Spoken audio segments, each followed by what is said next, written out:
স্বাগত একুশে বিজনেসের সঙ্গে আছি মহিমা পলি। সপ্তাহের তৃতীয় কার্যদিবস এবং আজকেও কিন্তু শেয়ার বাজারে সূচকের পতনের মধ্য দিয়ে লেনদেনের সমাপ্তি হয়েছে। তো দিন শেষে যেটা দেখেছি যে 3 পয়েন্টের মতো নেগেটিভ রয়েছে। আমরা একটু সূচকগুলো দেখে নিব। টার্নওভার সেখানেও খুব একটা ভালো একটা ভলিউম ছিল না।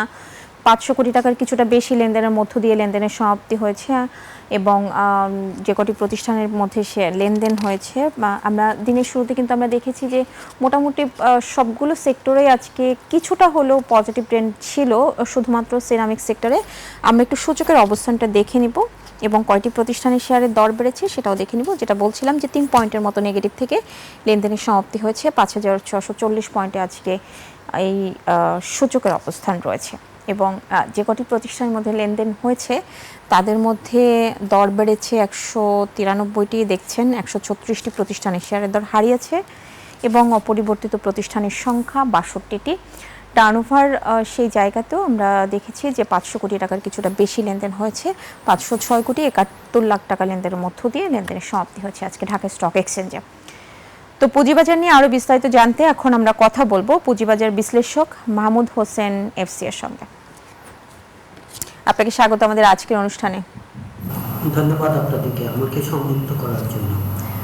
জি, এই যে বাজার নিয়ে একটু কথা বলতে চাচ্ছি যে এই যে বাজারের একটা টানা পতন, আসলে বিনিয়োগকারীরাও হতাশ হচ্ছেন, এর পেছনে কারণ কি? ধন্যবাদ আপনাকে। আমি প্রথমত বলবো যে দেখেন, এই যে পতন যেটা আমরা বলছি বা বিশেষ করে আমার কাছে মনে হয় ভলিউমটা একটা বড় ইন্ডিকেট করে যে বাজারে থেকে কিন্তু ইনভেস্টররা চলে যাচ্ছেন, বাজারমুখী হচ্ছেন না। এর মেইন রিজনটা যদি মোটা দাগে বলা হয়, একটা কিন্তু নিয়ন্ত্রণকারী সংস্থার সাথে বাজার সংশ্লিষ্ট যারা আছেন তাদের একটা ভুল বোঝাবুঝি বা টানাপোড়েনের মতো একটা অবস্থা সৃষ্টি হয়েছে এবং এই জন্য আমি কিছুটা হলেও দায়িত্বশীল সাংবাদিকতার অভাবকে দায়ী করতে চাই। দেখুন, আপনার সম্মানিত চেয়ারম্যান মহোদয় যারা কারসাজি করে এদের ব্যাপারে একটা স্টেটমেন্ট দিলেন। এখন দেখেন, মানুষ যখন কথা বলে তখন তো একদম সবসময় ইন্টারভিউতে লিখিত কথা বলে না, লিখে এনে সেটা শব্দ ধরে ধরে বলে না। তো এখানে যদি সাংবাদিকরা একটা দায়িত্বশীল আচরণ আপনার মনে করেন করে, বিশেষ করে যেখানে কনফিউশন আছে সেটা যদি ফার্দার কোশ্চেন করে জেনে নেয়, তাহলে বোধহয় মানুষ ভীত সন্ত্রস্ত হয় না এবং বাজারের ক্ষতি হয় না বা বিনিয়োগকারীদের ক্ষতি হয় না। এটা একটা আমি বলবো, কারণ এই ফার্দার ক্লারিফিকেশনটা যদি নিত তাহলে এই ড্যামেজ যেটা হয়েছে পরবর্তীতে আবার নিয়ন্ত্রণকারী সংস্থার একটা ক্লারিফিকেশন দেওয়ার কিন্তু প্রয়োজন হতো না। এটা একটা। সেকেন্ড আরেকটা বিষয় বলবো যে দেখেন, দেশের আর অর্থনৈতিক অবস্থা কিন্তু খুব একটা ভালো যাচ্ছে না এবং এনার্জি ক্রাইসিসে যে পরিমাণ ইন্ডাস্ট্রি বন্ধ হয়ে যাচ্ছে বা ইন্ডাস্ট্রি আপনার মনে করেন অপারেশন আওয়ার বা ক্যাপাসিটি কমিয়ে দিতে হচ্ছে, এটাও কিন্তু কিছুটা হলেও একটা ইনডাইরেক্ট ইম্প্যাক্ট করছে। এবং এই যে এনার্জি ক্রাইসিসের ব্যাপারে আমাদের দায়িত্বশীল মহল, বিশেষ করে মন্ত্রীরা অকপটে যে কথা বলছেন, এটাও কতটা আপনার মনে করেন হতাশা ক্রিয়েট করছে বা কতটা আপনার হচ্ছে বিদেশি বিনিয়োগকারীদের ভীত সন্ত্রস্ত করছে, এটাও কিন্তু আমি বিদেশি বিনিয়োগকারীর এই জায়গাটাতে একটু আসবো। তার আগে একটু জানতে চাইবো যে তার আগে একটু আমি আপনাকে বলতে চাচ্ছি যে গত 6 মাসে কিন্তু শেয়ার বাজারের বেড়েছে, যে সেটা যদি বলি যে 20% মতো কিন্তু বেড়েছে।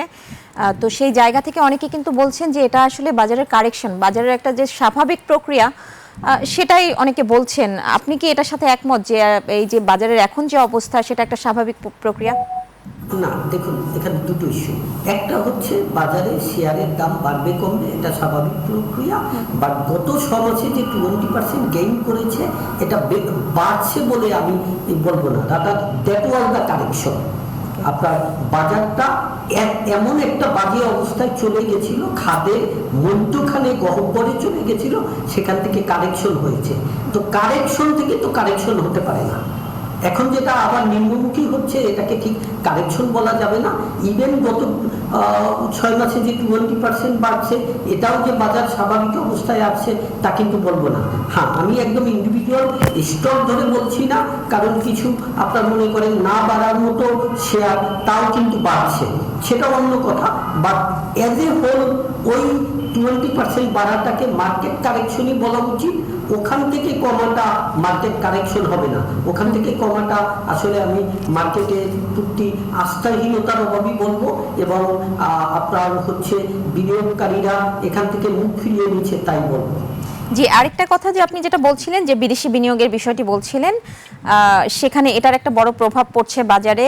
সেটার একটা স্ট্যাটিস্টিক্স যদি আমি একটু এখানে তুলে ধরি, গত এপ্রিলে যেটা আমরা দেখেছি যে এপ্রিল মাসে বিদেশি বিনিয়োগকারীদের সেল ছিল শেয়ার বাজার থেকে 124 কোটি টাকা, মে মাসে ছিল 161 কোটি টাকা, জুনে ছিল 358 কোটি টাকা। এবং সেটা বর্তমান সিচুয়েশন যদি বলি, এখনও কিন্তু বিদেশি সেল, ফরেন সেল যেটা, সেটা কিন্তু কমছে।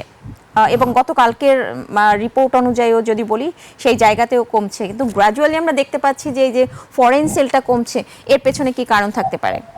দেখুন, মানে আপনি যেটা বলছেন বোধহয় ফরেন সেল বাড়ছে, পারচেজ তো বাড়ছে না, মানে নেট ইনভেস্টমেন্টটা কিন্তু কমে যাচ্ছে, এবং সেটা আশঙ্কাজনকভাবেই কমে যাচ্ছে। এর পিছনে কারণ হচ্ছে দেশের অর্থনীতির ব্যাপারে আস্থাহীনতার একটা বহিঃপ্রকাশ দেখা যাচ্ছে বিদেশি বিনিয়োগকারীদের কাছে, নাম্বার 1। নাম্বার 2 হচ্ছে যে অর্থনৈতিক উন্নয়নের যে সম্ভাবনা, সে ব্যাপারেও একটা গুলমি অবস্থায় এসে যাচ্ছে। এখানে যে আপনার এনার্জি ক্রাইসিস তো একটা আছে, যেটা মেইন ফ্যাক্টর যে কোনো উৎপাদনের বা জীবনযাত্রার মান রাখার জন্য, উৎপাদন কন্টিনিউ করার জন্য, এটা একটা কারণ। সেকেন্ড হচ্ছে যে আমি বলবো যে এই গভর্নমেন্ট যে বাজেট দিয়েছিল সেখানে যে 3R এর কথা বলছিল, ওই ব্যাপারে দৃশ্যমান উন্নয়ন বা আপনার অ্যাক্টিভিটি কিন্তু এখন পর্যন্ত গ্রহণ করতে পারেনি, যা দেখে মানুষ আপনার মনে করেন আশায় বুক ভরে আবার মার্কেটে আসবে এটা। আদারওয়াইজ আপনি দেখেন ডলার টু লোকাল কারেন্সি, মানে আমাদের বাংলাদেশ টাকা, এটা কিন্তু মোরালেস স্টেবল আছে, অত বেশি আপনার টাকা কিন্তু মূল্যমান হারায়নি, যেটা একসময় কারণ ছিল বাজার থেকে বিদেশি বিনিয়োগ চলে যাওয়ার। তারপরেও শুধুমাত্র অর্থনৈতিক এই যে অস্থিরতা এবং অনিশ্চয়তার জন্য আমি বলবো বিদেশি বিনিয়োগকারী এরা বিমুখ হচ্ছে বা চলে যাওয়ার রেডিতে আছে। আপনার কথার সাথে যদি আমি একটু বলি যে অ্যাড করি এখানে, তাহলে কি আমরা ধরে নিতে পারি যে ফরেন সেলটা যেহেতু বাড়ছে, সেই জায়গা থেকে তারা আসলে আমাদের এই বাজারের প্রতি আসলে আস্থা হারাচ্ছে, বা তাদের মধ্যে একটা শঙ্কা তৈরি হচ্ছে? সেই শঙ্কাটা যে তৈরি হচ্ছে আপনি যেটা বলছিলেন, সেটার পেছনে কি কারণ থাকতে পারে? কোনো, অবশ্যই তো কোনো কারণ থাকার কথা, যেহেতু তারা এই বাজার থেকে কিছুটা মুখ ফিরিয়ে নিচ্ছেন। না, দেখুন, সংখ্যা তো একটাই, যে বিদেশি বিনিয়োগকারীরা যখন বাজারে বিনিয়োগ করে একটা প্রফিট বা আপনার ওয়েলথ ম্যাক্সিমাইজ করবে, এটাই তো। যখন দেখে যে ওভারঅল ইকোনমি খারাপ হচ্ছে, উৎপাদন ব্যবস্থা ব্যাহত হচ্ছে এবং অর্থনীতি ঘুরে দাঁড়াবার মতো যথেষ্ট পরিমাণ দৃশ্যমান কোনো প্রচেষ্টা নাই বা স্টেপ নাই, তখন তো তারা অন্য জায়গায় মুভ করবে, এটাই মেইন রিজন। এবং পলিটিক্যাল আনসার্টেনিটি একটা, যেটা মাঝে মধ্যে কথা হচ্ছে, যদিও আমি ব্যক্তিগতভাবে মনে করি কোনো পলিটিক্যাল আনসার্টেনিটি নিয়ার ফিউচারে নাই, বাট তারপরেও একটা আপনার ক্যাওস তৈরি হওয়ার কথা অনেকে গুঞ্জন তুলছে। এবং এখানে আমাদের সোশ্যাল মিডিয়ায় যারা ইনফ্লুয়েন্সার আছে বা কথাবার্তা বলে, এদেরও কিছুটা দায়িত্বশীলতার ব্যাপার আছে, কারণ কখনো কখনো কিছু জিনিস ইগনোর করা ভালো।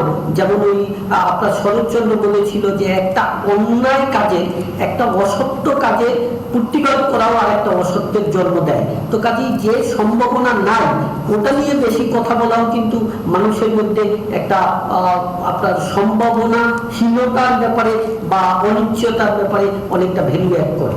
জি, আপনাকে অনেক ধন্যবাদ। আমরা শেষের দিকে চলে এসেছি। ধন্যবাদ আজকে সময় দেওয়ার জন্য। ধন্যবাদ আপনাদেরকে। দর্শক, এতক্ষণ আমরা পুঁজিবাজার পরিস্থিতি নিয়ে কথা বলছিলাম পুঁজিবাজার বিশ্লেষক মাহমুদ হোসেন এফসি এর সঙ্গে। এবার নিচ্ছে একটা বিরতির পর দেশ বিদেশের অর্থনীতি এবং ব্যবসা বাণিজ্যের নানা খবর নিয়ে আসছেন সুকান্ত সরকার। সাথেই থাকুন।